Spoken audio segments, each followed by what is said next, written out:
शकील खलील बहुत बड़ी गलती करने जा रहे हैं, तुम उनको रोक लो। क्या? मैं कुछ समझा नहीं भाभी, क्या हुआ है? वो कुछ दिन पहले ना एक आदमी आया था खलील की दुकान पे। वो उनकी दुकान में पैसे लगाने को तैयार था, लेकिन उसने उनसे दुकान के कागजात मांगे थे। क्या? शकील वो कागजात अलमारी में रखे थे। मैंने हर जगह ढूंढ लिया, मुझे वो कागजात नहीं मिले। ना कागजात है और ना खलील। बेटा एक बात पूछूं, नाराज तो नहीं होगी? जी अब्बा। अच्छा बेटा, तुझे फराज से क्या बात करनी थी? मेरा मतलब है कि अब्बा अगर आपको मुझ पर अभी भी शक करना है ना, तो आप मोबाइल ले सकते हैं, मुझे किसी से बात नहीं करनी। कहाँ जा सकते हैं वो? इतने लापरवाह तो वो कभी भी नहीं थे। हमेशा जाते हैं तो मुझे बता कर जाते हैं।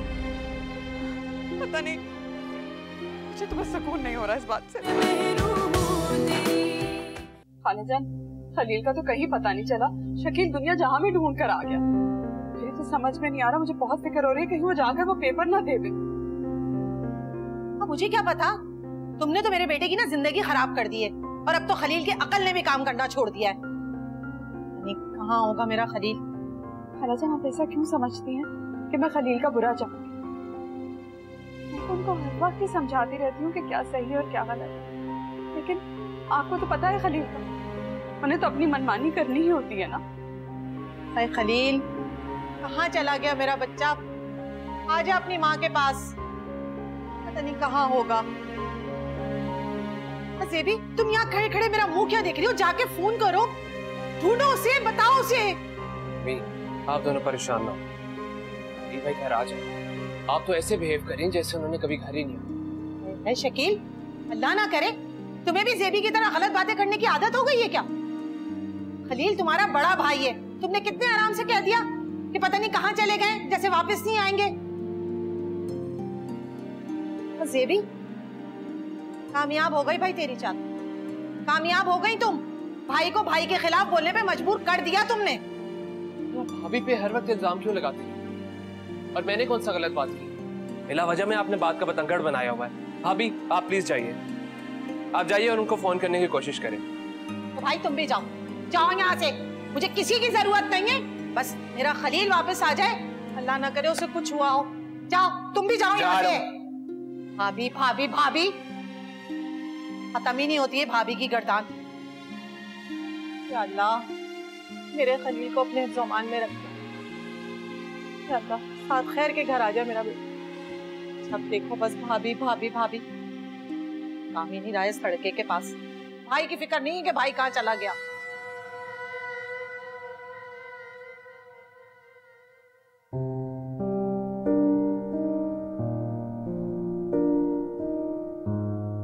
सो रही है, चलो शुक्र है, अब मेरी बेटी पहले से ज्यादा ठीक लग रही है।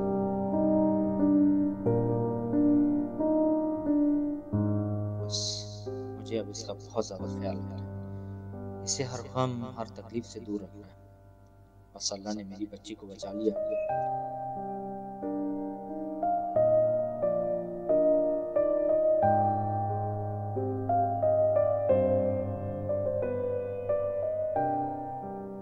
इससे बड़ी और कोई चीज नहीं।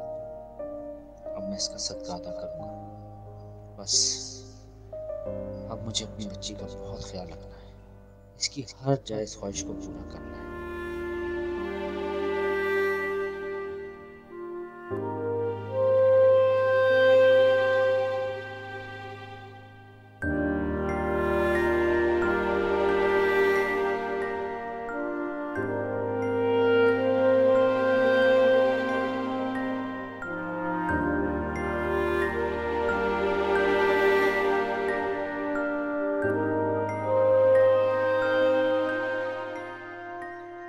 कहाँ चले गए खलील? आप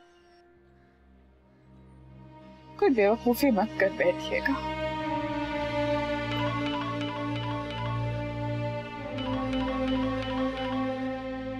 हेलो खलील, खलील आप कहाँ हैं? मैं कब से आपका फोन मिला रही थी। आप ठीक तो है ना? सब खैरियत तो है? अस्पताल में?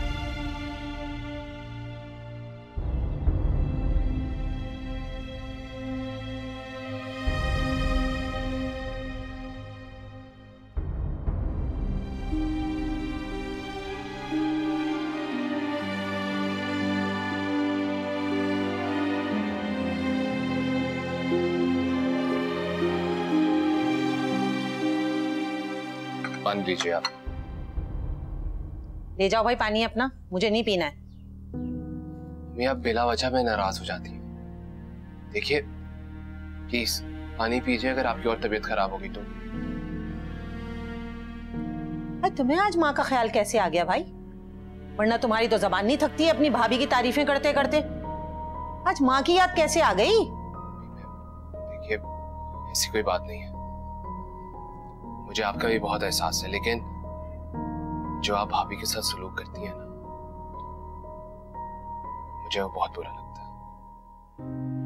देखिए उनका भी कोई नहीं है, आप उनकी सब कुछ है, उनका ख्याल रखा करें। आपको अपने बड़े होने का सबूत देना चाहिए। बस भाई बस, रहने दो। बहुत ख्याल किया है मैंने उसका, हैं? बहुत साथ दिया है, लेकिन उसकी तो नियत में फितूर है। तुम नहीं समझोगे शकील, अभी ये बात तुम्हारी अकल में नहीं आएगी। बताओ तो जरा, ये खलील को तो उसने जीते जी मार दिया। कब कहाँ जाता है, कहाँ रहता है, कुछ पता नहीं होता उसका। और अभी कहीं देख लो, तुम्हारे सामने है, कहाँ गया हुआ है पता है तुम्हें? नहीं कहाँ मारा मारा फिर रहा होगा मेरा बच्चा। अभी खलील भाई कुछ छोटे बच्चे नहीं, अपना अच्छा बुरा जानते हैं। आप प्लीज ये पानी पीजिए, प्लीज मेरी खातिर।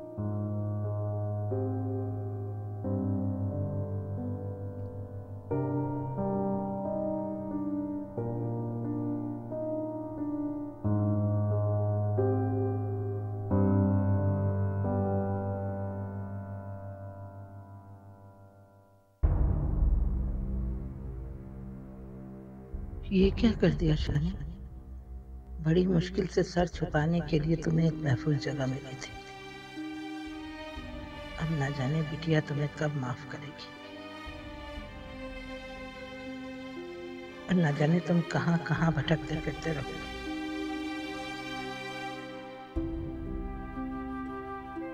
मैं तुम्हें कितना समझाती थी, मुझे तुमसे ये उम्मीद नहीं थी कि तुम बिटिया के कमरे में चोरी करोगे।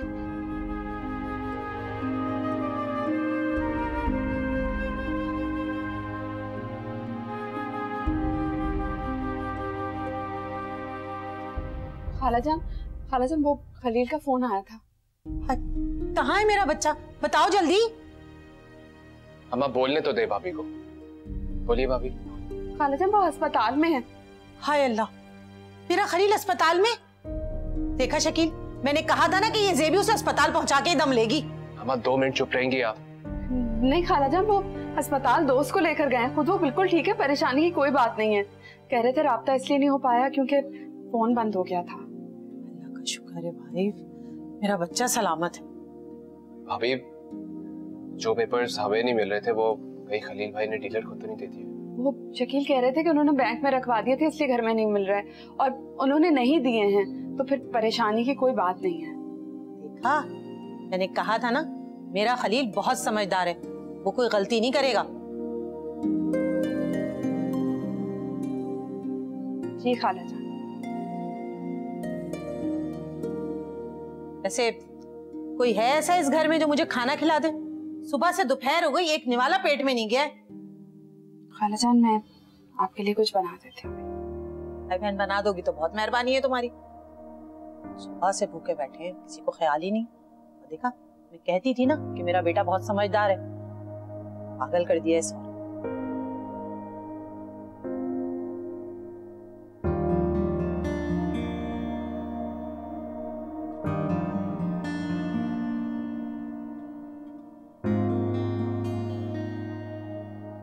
जब आपको काम करना नहीं आता तो क्यों करते हैं?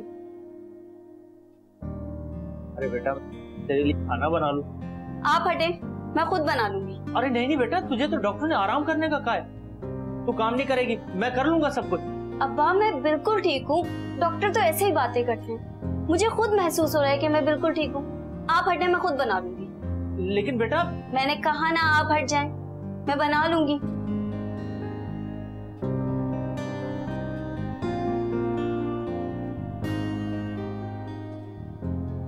ये क्या हाल बना हुआ किचन का?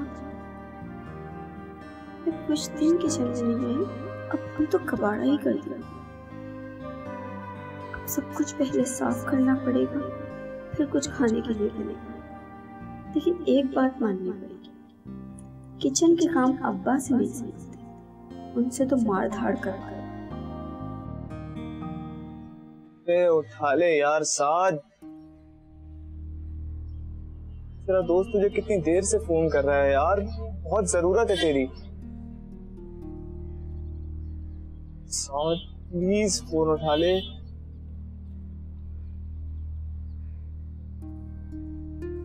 यार ये तो फोन ही नहीं उठा रहा, लगता है कुछ ज्यादा ही तपावा है ये भी। घर जाऊंगी या क्या करूं, कुछ समझ नहीं आ रहा। वो साला राशिद मिल गया तो मेरी तो वाट ही लग जाएगी। दोबारा ट्राई कर।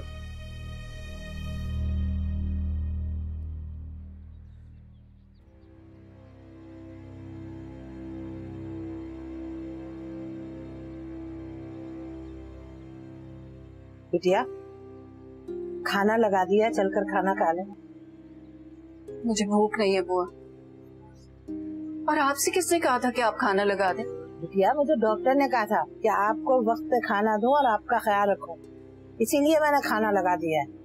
बुआ मैं बिल्कुल ठीक हूँ, मुझे कुछ नहीं हुआ है, किसी डॉक्टर की जरूरत नहीं है मुझे। मुझे बस अपनों के साथ की जरूरत है,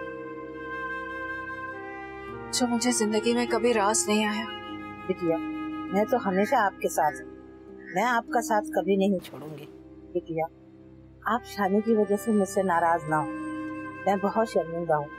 और आप तो जानती हैं कि मैं काम के चक्कर में अपने बच्चे को सही तरबियत नहीं दे सकती, इसलिए मैं आपसे माफी मुझे माफ कर। बुआ आप क्यों माफी मांग रही हैं? आपने तो मेरा हमेशा साथ दिया, मेरे हर बुरे और अच्छे वक्त में मेरे साथ रही। अगर मेरी किसी बात से, मेरे गुस्से से आपकी दिल आजारी हुई है तो आप मुझे माफ कर दीजिए। अरे नहीं नहीं बिटिया, आप माफी ना मांगे, गुनाहगार तो मैं हूँ। मेरे बेटे ने आपके साथ अच्छा सलूक नहीं किया, आपके एतमाद को ठेस पहुँचाई, इसलिए मैं आपसे माफी मांगती हूँ।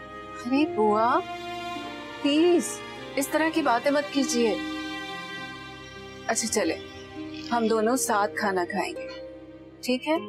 आप जाके खाना लगाइए, मैं आ रही हूँ। आज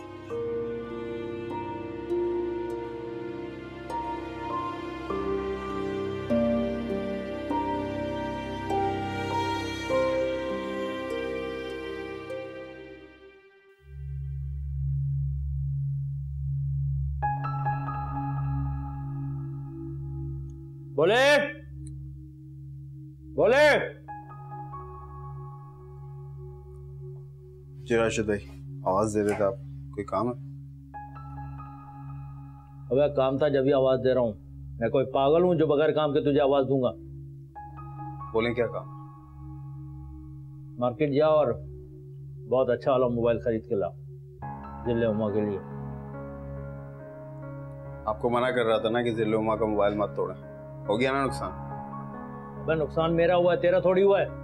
तू क्यों फिक्र कर रहा है? बस तुझसे जितना कहा जा रहा उतना कर, जाके सबसे अच्छा और सबसे महंगा वाला मोबाइल लेकर आ, समझ गया? मैंने जिले उमा से वादा किया है, मैं उसे सरप्राइज दूंगा। सरप्राइज? हाँ हाँ सरप्राइज, जा लेकर आ। वो ठीक है भाई। भाई वो थोड़े से पैसे मुझे भी मिल जाते तो। वो क्या है कि मेरा फोन भी काफी पुराना हो गया है, उसे भी बदल लेता मैं। वो नहीं सुधरेगा, जा कोई नई चीज आते हुए देखी, तुझे भी फौरन उसकी चाहत हो जाती है। चल ठीक है, जा और अपने लिए भी एक नया मोबाइल ले लेना। और सुन, जावेद बिल्डर है ना, उसने ₹1,00,000 का लिफाफा बना के रखा है, उसी से दोनों मोबाइल खरीद लेना। ठीक है भाई।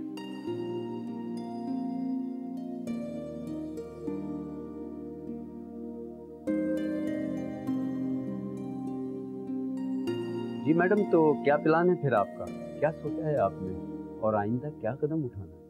शामू काका, मैं चाहती हूँ कि इस घर के पेपर्स बस एक दफा मेरे नाम हो जाए। जब से वकील साहब ने मुझे ये बताया है कि अजहर ने जो ये घर मेरे नाम किया था असल में मेरे नाम हुआ ही नहीं, पर हकीकत में तो ये घर अभी भी नाहिद आंटी के नाम है और इसे कोई भी अपने नाम नहीं कर सकता। ये पता चला मेरी तो रातों की नींदें ही हराम हो गई हैं। बस शामू काका, किसी भी तरह से मुझे ये घर अपने नाम चाहिए, अपनी फूफो के लिए। मैं ज्यादा देर नाहिद आंटी को इस घर में बर्दाश्त नहीं कर सकती। मैडम आप बिल्कुल बेफिक्र हो जाएं, ये घर आपके नाम होकर रहेगा। शामू काका, इनफ इज इनफ।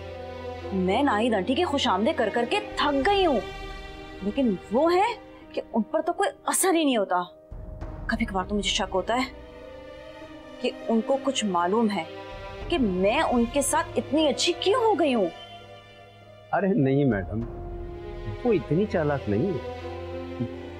मैं नाहिद साहिबा को बहुत अच्छी तरह से जानता हूँ। अजहर मियाँ की मौत के बाद से तो वो समझ ही नहीं पाई है, हमेशा दूसरों के रहमो करम पर रहती है। शामू काका, बस किसी भी तरीके से मुझे ये घर अपने नाम चाहिए, चाहे किसी की भी जान लेनी पड़ जाए। शामू काका, बस मैं ये चाहती हूँ कि अजहर की ये सारी जायदाद एक दफा मेरे नाम हो जाए। अरे मैडम आप गुस्सा ना करें, बेफिक्र हो जाएं। हम पूरी कोशिश करेंगे कि जैसा आप चाहती हैं वैसे ही। ठीक है शामू काका।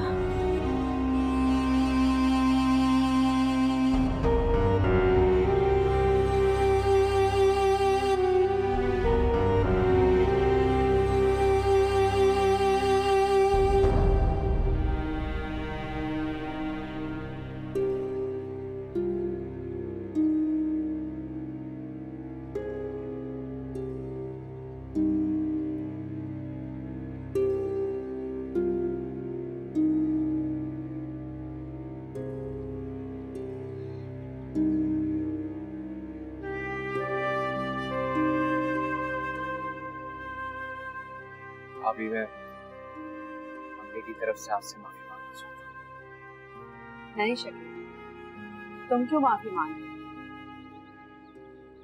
ये तो रोज का मामूल है।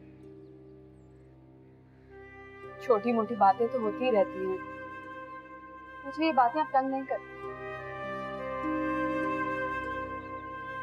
जो भी है भाभी, उनको आपके साथ ऐसा सलूक नहीं करना चाहिए। मैं तो समझा के थक गया। मैं जानती हूँ हम कुछ नहीं कर सकते, लेकिन तुम ये सब कुछ छोड़ो ना।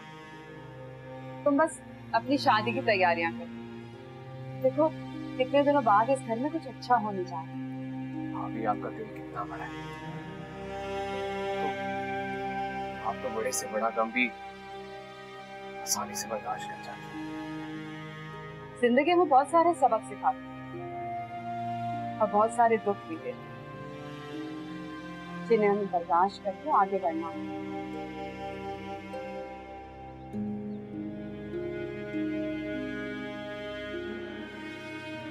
कहाँ खो गए? कहीं नहीं भाभी, कहीं नहीं। ज्यादा मत सोचो, खाना तैयार हुआ है, मैं लगा देती हूँ। ठीक है, आ जाओ खाना खा लो।